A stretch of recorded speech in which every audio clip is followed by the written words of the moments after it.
On Coach Chippy's golf trip to Muskoka Bay, a select group of ball knowers, eye test takers, local nail gun pasta, Connor Lyons, and fellow committee members fought and toiled and burnt the midnight oil. It is an honor and privilege to bring you the greatest segment in all of fantasy sports. This is week 3 of Sea Lies Tears. Thank you, Sebi. It's an honor. It's a privilege. Here we go, baby. Here we go. I'm loving it. First tier. This is Hex 7 tee shot. Okay. This right when the club hits the ball, nothing's good's happening. There's nothing really to say about these teams. Jackson's got Tyreek Hill, a bunch of nobodies. R2, he's got an injured running back and a quarterback who's vastly underperforming, other than CeeDee Lamb. Nothing to like about any of these teams. We're done talking about them. The next is Eli on the 12th tee box. Now, this is one TT smaller bear. Eli, he asks for forgiveness every single time he goes up to the 12th tee because he knows he's going to drill Mr. Harley's window every time. Tolman is asking the fantasy gods for forgiveness. He said he got his guys, and now his guys are down. He has a scapegoat, but Eli always has a scapegoat because the ball never hits it. Next one, we got Liv DJ. Now, this is Mito Pereira, T-Boss. I mean, Liv DJ is just, he's not a good player. Yeah, he is just putrid, awful, horrendous. These teams, a lot of putrid, awful, and horrendous all over the place. You got Mito Pereira, Rashad White. I could have told you ages ago, in March, April, doesn't matter. That guy is shit. Okay, Bucky Irving's the back in Tampa. Very clear. Awful stuff. I mean, other than that, not a lot to love. Maybe DJ Moore, a lot. Derek Carr hates Olave. Enough of that team. You know, Augie, couple great backs, receivers awful. Their quarterbacks horrendous. It's just not good. Now let's go to some guys. You know that it's Minwoo Lee. Okay, Minwoo Lee. That would be the doghouse, and that would be inevitable. Okay. Now, Minwoo Lee, you know, he's all right. Sevi, what would you say? Minwoo Lee's got a lot of untapped potential. 190 ball speeds on course. He's got stuff that you just can't teach. You Right. saw Kamara. You saw Kamara go 44. We know Brees has the explosiveness Hey, in him. wait. These are my tiers. These are my tiers. These are my tiers. Take it back over. Thank you. Just for our audience explaining Minwoo Lee, I'm not qualified to do that as Sebi is. Uh, yeah, I mean, we get in inevitable. Yeah, you're right. Kamara, the guy's a stud, but we could have called this living on a prayer for this guy because he's got living on 2 prayers.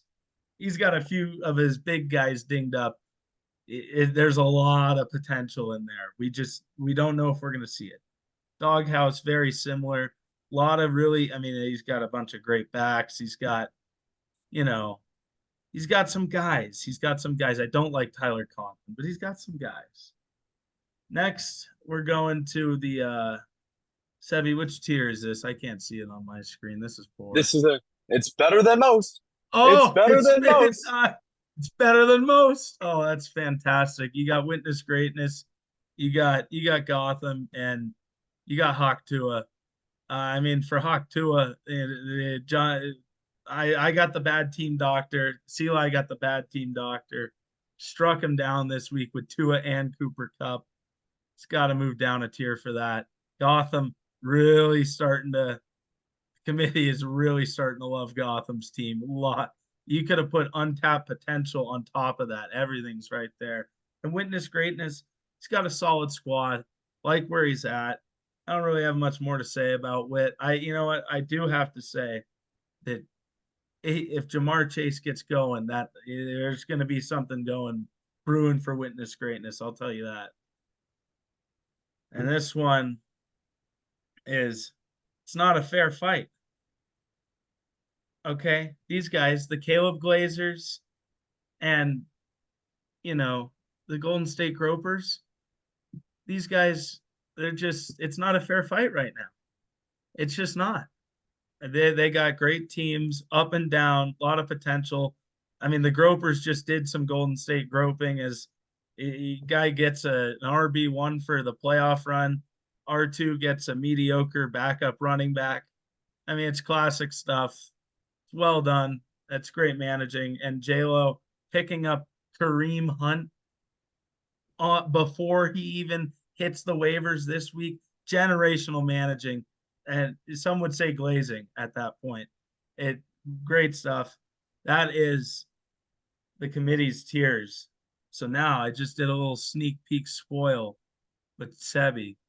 Before we get to that, how do you feel about the tiers? Yeah, I like them. I just think the one thing I'm gonna argue here is I thought Hawk 2 and Inevitable might be flipped here. Hawk 2, he's off to the 2-0 start, but I'm not sure. The cup injury, I think, is a big hit for him. Didn't love him staying up there, but I respect the committee. I just thought Inevitable 165-point week. McCaffrey's still on the bench. Jefferson seems to be just fine coming in. I like where he's at. I believe in Inevitable squad, and granted, I'm a little worried about the Achilles, so I see where you guys are coming, but I would have liked to see those guys flip. Is Kamara going for 44 every week? I'm not sure he is, but he didn't have Ingram last week, and he didn't have Addison. Well, I'm not worried about a guy who doesn't even know how to drive a car. Okay, so anything else on the tiers you think? The tiers were good other than that. Let's take me to rivalry week. Wow. All right. Get us going with rivalry week. I'll just say these are four of my biggest favorite rivalries. If you could go for them, explain them, Seb. Let's just start in the top 4 rivalries before we really dive into it. In the top right, you got the Red River rivalry. Hecht is going to know this better than anyone coming up. Could be the best rivalry in college football. The committee denoted it as it was. Yep. This is chippy. This is hard smash mouth ball. These guys don't like each other. Then you move over one slot, and there it is. Connor Lyons and the Republican Party. We all know that is a big time feud. He likes to tell people he's fiscally conservative. It's not even true. This guy is a hard left winger. It's pretty special how hard this guy is on the left and still hangs out with Tucker Tolman. Somehow they get it done. But Eli does not like the Republican Party at all. That's a rivalry. You move over one more down, Barry Bonds in the Hall of Fame. Are you kidding me? All-time home run leader. Can't even get in. We're butting heads 101 right there. And maybe the best rivalry of all time. Had to save the best for last. District Field, Tucker Tolman, Ethan Bean Biddle. Don't need to say anything else. The pictures Nothing beats it. The pictures say enough. And leaving my note on the commissioner, Tucker Tolman here. He had himself a pretty good offseason before the season started. We know his team's not too great, but he invented rivalry week. And week 3 and week 14 could be something special for this league. Let's dive into some of the matchups. Here we go. The Gap Year Bowl. Oh, brother. Just about everybody in this thing has taken one. Teddy Dovis, freshman year of high school. Some people call that a gap year. Aiden Giavara probably said he was taking one when he left Arizona. No one's really sure. That was a gap year. Sebi's in one right now. This is the Gap Year Bowl brought to you by Goodyear. This is a big-time rivalry. These guys are going to need to pull a big-time game off to set themselves up for a lot of success. They definitely are. The next bowl we got is the Bojo Bowl, presented by Lucky Chances Casino and Resort. This one is Tucker Tolman versus J-Lo and LCA. I mean, if you can find me 3 people that love Fen Jones more than those 3, I don't know what I would do. I find a bridge, I guess, because it's not possible. It's not possible. This is a big time game. Tolman needs this one, but gotta tell you, I don't think it's looking too good for him. I think 0-3 is on the horizon. Let's get to the next bowl, Seb. Anything on this? Just playing for Bojo's heart here. Oh, indeed they are. Here we go. The East Coast Brawl. Brought to you by Lacrosse. We know it as a staple of the East Coast. This is going to be Georgetown, Virginia Tech, Enter Sandman versus the Academics. This could be an elite matchup here. We got Inevitable versus the Deli. We know these guys are chippy boys in real life, but we know they want this one both real bad. Yeah, this one could really get out of hand. There could be some punches thrown.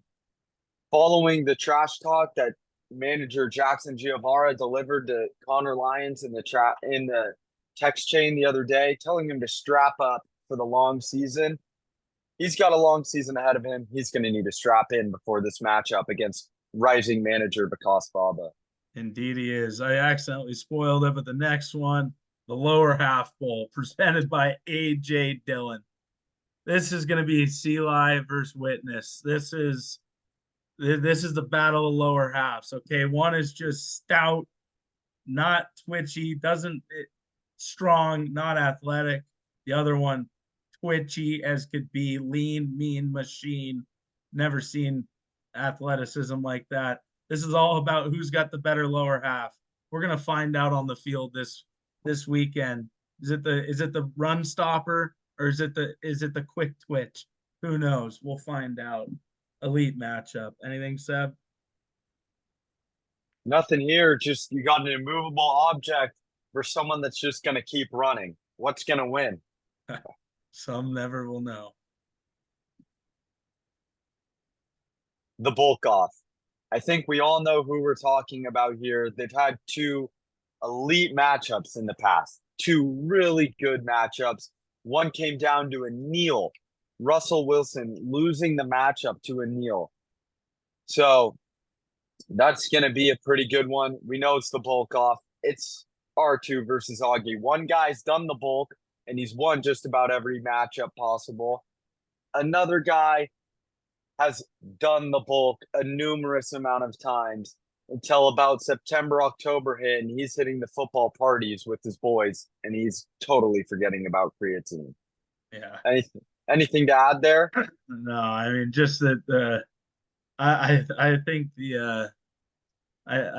the boys of summer are gonna really they could run the surveillance van out of town really quick here. I think it's gonna be another failed bulk for manager Bobby Hecht and co-manager Tynan Macaluso.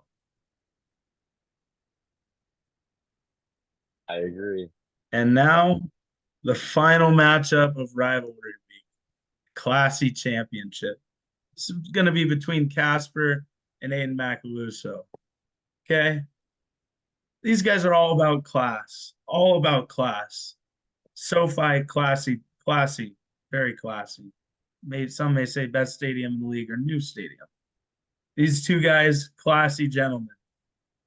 Doesn't get better. This one, there will be no punches thrown. It will be strictly business. This is some think this could be the best. It's just it's the masters of these rivals. It's all class. So we're just looking forward to it. No prediction from me. I just want a hard fought battle. There's nothing more to say, I think, unless you got something. All I want to add is just remember this is the real championship rematch from last year. Don't forget about that. There we go. That's going to do it for Sea Lies Tears and Rivalry Week preview. Anything else, Seb? May the best man win. Here we go. Here's to a great week 3, gentlemen. See ya.